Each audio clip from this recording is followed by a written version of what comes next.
रात का यात्री। गांव के बाहरी हिस्से में एक घना जंगल था।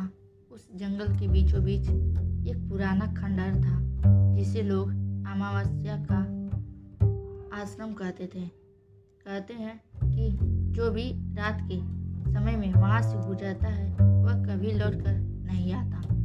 राजू जो एक टैक्सी ड्राइवर था, राजू को एक रात अचानक फोन आया। फोन करने वाला व्यक्ति बहुत घबराया हुआ था। उसने कहा, भाई मुझे रातों रात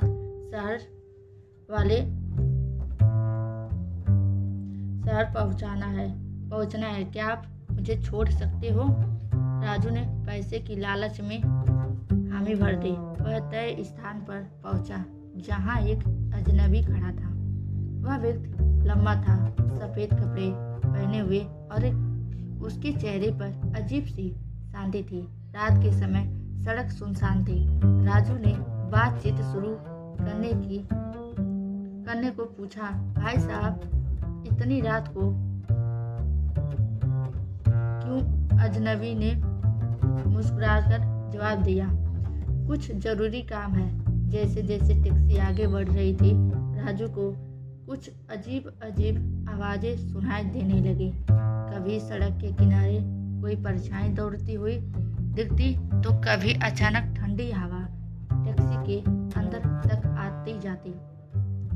अचानक वह व्यक्ति बोला, भाई यहाँ गाड़ी रोक दो, मुझे यहीं उतरना है। राजू ने देखा कि वह अमावस्या का आश्रम था। वह डरते हुए बोला, यह जगह तो बहुत खतरनाक है। लोग कहते हैं यहाँ से लौटकर कोई नहीं आता। लेकिन वह अजनबी धीरे धीरे उतर गया और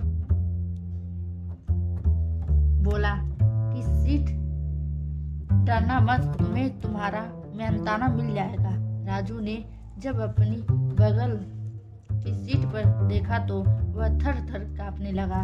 वह एक मुंडा हुआ पुराना नोट पड़ा था जो इतना सड़ा हुआ था जैसे वह कई साल पुराना हो। राजू ने घबरा कर पीछे मुड़कर देखा तो लेकिन वह व्यक्ति कहीं नजर नहीं आ रहा था। डर के मारे राजू ने गाड़ी स्टार्ट की और तेजी से वहां से भाग गया। अमावस्या की रात एक आत्मा यहाँ।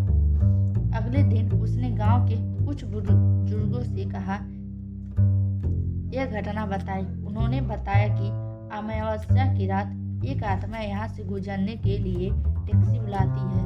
वह आत्मा वही है जो सालों पहले इस जगह मर गई थी। उस घटना के बाद राजू ने रात में टैक्सी चलाना हमेशा के लिए बंद कर दिया।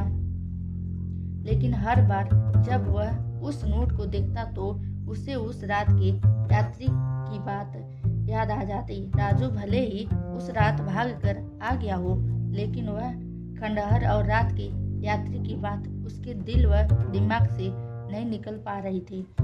उसने तय किया कि वह उस सच्चाई का पता लगाएगा।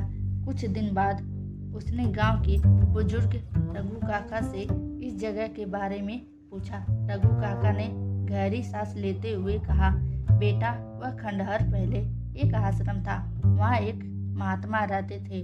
लोग उन्हें आदर से दयानंद बाबा कहते थे। लेकिन एक दिन वहाँ के लोगों ने उन पर चोरी का झूठा इल्जाम लगाया और उन्हें बुरी तरह मार डाला। तभी से उनकी आत्मा वहाँ भटक रही है। राजू ने ठान लिया कि वह उस खंडहर में जाकर इस रहस्य को सुलझाएगा। उसने अपने दोस्त अमित और रवि को साथ लिया और कहा, हम सब मिलकर खंडहर की सच्चाई का पता लगाएंगे। अगली अमावस्या की रात तीनों खंडहर पहुंचे। वहाँ का माहौल बहुत अजीब था। ठंडी हवाएं चल रही थी और चारों ओर सन्नाटा था। खंडहर के अंदर जाते ही उन्हें एक अजीब सा एहसास हुआ। ऐसा लगा जैसे कोई उनकी हर हरकत पर नजर रख रहा हो। जैसे कि वे खंडहर के अंदर गए, चारों ओर से अजीब अजीब आवाजें आने लगी। दीवारों पर साए लहराने लगे। अचानक एक दरवाजा जोर से बंद हो गया और वे तीनों डर के मारे चिल्ला उठे। उन्हें एक कमरे में एक पुराना संदूक मिला। अमित ने डरते डरते संदूक खोला। उसमें उसमें एक डायरी थी। वह डायरी दयानंद बाबा की थी। उसमें लिखा था, मैं निर्दोष हूँ। लोगों ने मुझ पर झूठा इल्जाम लगाया। मेरी आत्मा तब तक मुक्त नहीं होगी जब तक सच सबके सामने नहीं आएगा। डायरी पढ़ते ही खंडहर में ठंडी हवा और तेज हो गई। और तभी वही सफेद कपड़ों वाला यात्री उनके सामने प्रकट हुआ। उसकी आंखों में गुस्सा और दर्द था। उसने गहरी आवाज में कहा, तुम यहाँ क्यों आए हो? राजू ने साहस जुटाकर कहा, हम आपकी मदद करने आए हैं। हमें बताइए कि आपकी आत्मा को मुक्ति कैसे मिलेगी।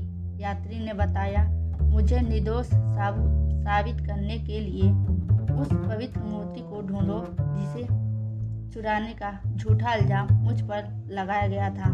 वह मूर्ति यहीं कहीं होगी,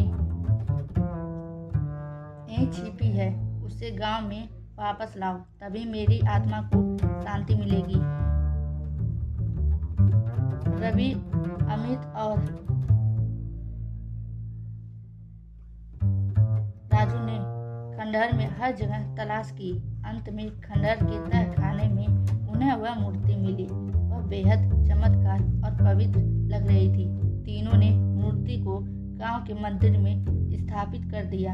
अगले ही पल यात्री का चेहरा शांत हो गया। उसने हाथ जोड़कर कहा, तुम्हारा धन्यवाद, अब मैं मुक्त हूँ। यह कहकर वह धीरे धीरे गायब हो गया। उस रात के बाद खंडहर से जुड़ी सारी डरावनी घटनाएं खत्म हो गई। राजू ने फिर कभी रात के समय टैक्सी चलाने से मना नहीं किया, लेकिन उसने यह सबक सीखा कि हर डर के पीछे कोई वजह होती है जिसे समझने की जरूरत है। सीख सच्चाई को सामने लाने का साहस रखे, चाहे परिस्थिति कितनी भी डरावनी क्यों ना हो।